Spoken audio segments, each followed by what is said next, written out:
Good morning. We are here from Breaking the Silence, an IGCSE Global Perspectives project, and today we are here with Miss Esther, who is an experienced counselor who is the head of inclusion, special education needs, and disabilities. Okay, miss. So the first question we would like to ask you is how many years of experience do you have in helping people, like in your field? Okay, I've been working in this field for the past 20 odd years, and especially at TWS for 11 years now. Okay, that's really very nice. And what are the common issues that you deal with normally? Okay, so talking about common issues that's happening within our school, we have varied kind of issues in terms of primary and secondary. Okay, so primary we see a lot of settlement issues, emotional outbursts, behavioral tantrums, by students who take time to settle in their learning environment. And mostly in secondary, we do have varied issues when it comes to boys as well as girls. Okay, boys do have a lot of anger outbursts, physical fights, all that. So we deal with calming behavior. We do use behavior therapies that calms down their behavior, and also we have children with body shaming issues coming up a lot right now. And in terms of year 11 post 13, we do have anxiety disorders. Okay, students with a lot of anxiety related to their exams.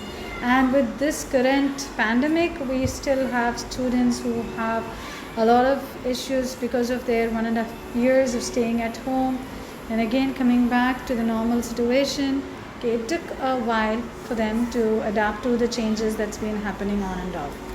So we have expert counselors in our department. We have learning support assistants, learning support teachers who deal with students' emotional, mental health needs, also students' learning needs. Okay.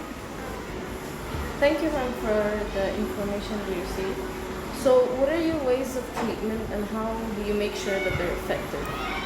Okay, so ways of treatment again varies from case to case and type of support required from person to person. Okay, so what I mean by case to case, it could be a learning support required, it could be an emotional need required, it could be anger management that is required. So based on that, we first assess the situation. Okay, we see the need, a need is identified, we assess the need, and then we play based on the child requiring the need. We offer the suggestions for what kind of treatment needs to be done, and then we put them on a plan, and we have specific targets and make sure that the targets are worked by the concerned team. Okay, so we work with a multidisciplinary team which involves, like I mentioned, my counselors, if it is a behavior support, social, emotional, mental health support that is required, and it could be a learning support teacher or a learning support assistant who is part of the learning journey of the child, as well as the class teachers, the head of house, head of pastoral, all of them together. So it's just a big network with whom we work, and of course the parents ultimately. We keep in touch with them as well, because whatever is done in school needs to be followed at home. Okay, and every behavior is a learnt behavior as well, and it comes from the surroundings. Some comes from within, some comes from the surroundings. So we need a multidisciplinary team to handle the problem effectively, so it becomes together. It's a team effort. Thank you, ma'am. So, what are some ways that you can recognize and solve these issues at early stages? Okay, early identification is a very important, it's a key aspect to what we do. Okay, so when we identify a problem, so like the proverb goes, nip it in the bud. Okay, so if you identify that you have a concern, and if you can report the concern to us, we have, as I mentioned, we have certain assessment methods that we use. So based on the assessment methods, we can plan intervention, and it can be applied immediately without further delay. So early identification, early intervention always leads to success. So the child who has a problem, whatever the concern is, can be nipped off in the bud, rather than allowing it to grow and become into a multiple problem. Okay, or it become into a different issue altogether. So addressing it at the moment, right there and then, deciding who needs to be involved in the planning, who needs to be informed, and always keeping informed with the parent or the child safety officer, because we're talking about children in school.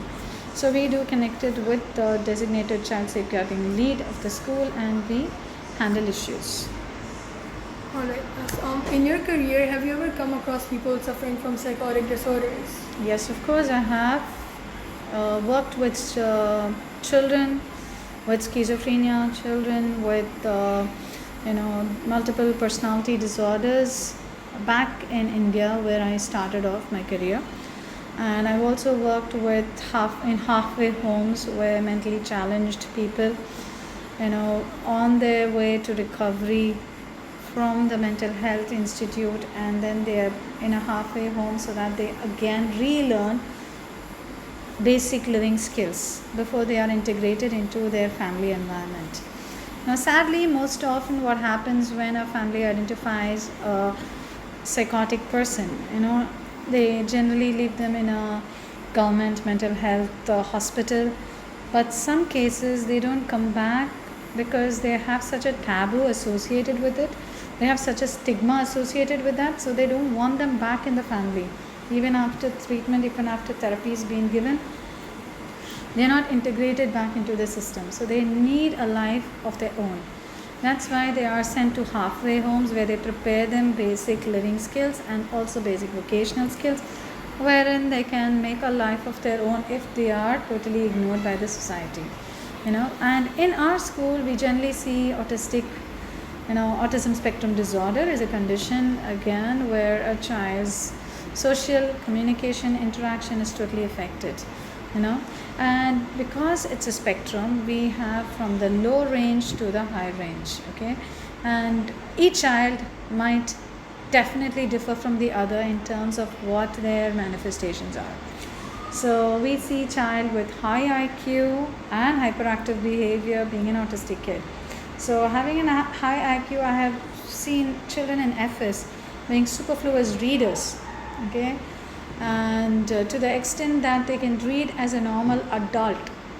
Okay, adult, I'm not meaning a child, I'm meaning an adult, a 4-year-old. Okay, that high is their potential. Okay, so they're actually gifted learners. They are gifted with the ability, and they're inborn with that ability.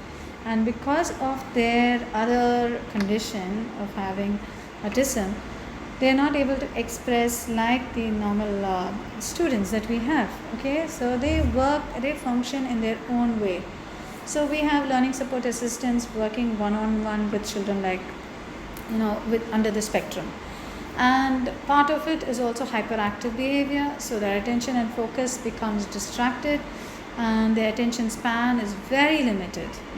So all this affects, though they are highly intellectual, getting them to physically sit and finish a particular task becomes a huge task for the teacher at hand. So we always advise parents that we will require one-on-one support for such children. Okay, so that's about, we see ADHD kids in school, and ADHD and ASD are the most common students, other than the learning disabilities and other than the normal behavior outbursts that we see in school. And we do have, to an extent, students having anxiety disorders as well as panic disorders. And in girls, I have seen few cases of eating disorders as well. Okay. Yes. So, how long does it typically take for a person seeking help to get better, in your opinion? See, it all matters from within, okay, to start off. And it also depends on the severity of the condition.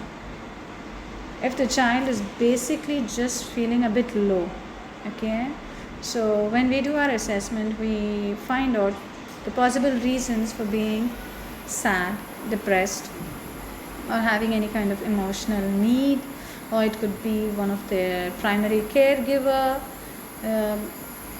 could be a sickness in the family, something that the child is going through. Okay, so by identifying the right need and tackling the need, we can support the child much better, and provided we also have the, like I said, the whole circle working alongside. So where we see cooperative parents, where we see the child being very compliant with our suggestions. We cannot decide for the child. We can only suggest ways to help the child. Ultimately, it's with the child, with the parent, to decide what is good for themselves. So it depends from child to child, case to case, depending on the severity of the condition. So there's no fixed time. It may take, for some, it may take few years. For some, it could just take few days. For some, just few months. So it all matters depending on the severity, depending on the type of support given for the person in need. So, do you have any advice for people who are seeking mental health? Of course, yes. See, it's always good to speak out. Like how? For example, you have a can of soda, a bottle of soda. So what happens there when you open the can? Just shake up the can and you open the can. What happens? It comes out. It bursts. Exactly. It just bursts, right? So our emotions, when we start bottling up, what happens? One fine day, it bursts out. You cannot hold. You can only hold as much. So when it becomes in excess, the whole thing bursts out. So it's basically the same concept. So keeping your feelings stored is not going to help any of us. Always speak out. When you speak out, share with somebody. It could be your close friend, it could be your parents, it could be your sibling, it could be anybody, but you should have somebody to help you and to guide you in the right direction. But you should also know who to go for help, and always be open to suggestions. So mental health is nothing but, as how physical health is important for us to survive, mental health is equally important. So if you're mentally sick, however healthy you are, it's not going to help us, right? Yes. So a healthy mind is required in a healthy body, and vice versa. So mental health is the key aspect for all of us to stay positive in life. So my advice to all of you girls, always keep a positive outlook. Never speak negative. Every day morning when you get up, positive affirmations. Today is going to be the best day of my life. I'm going to be the best student. I'm going to excel in everything. Try and speak positive affirmations and you will see the change. So good luck, girls. Good luck with everything that you guys do, and all the best to an amazing future ahead. Thank you so much, Thank Miss, you for so your much, time ma'am. and shedding light on this very important topic. We really appreciate it. You're welcome. Thank Bye-bye. you.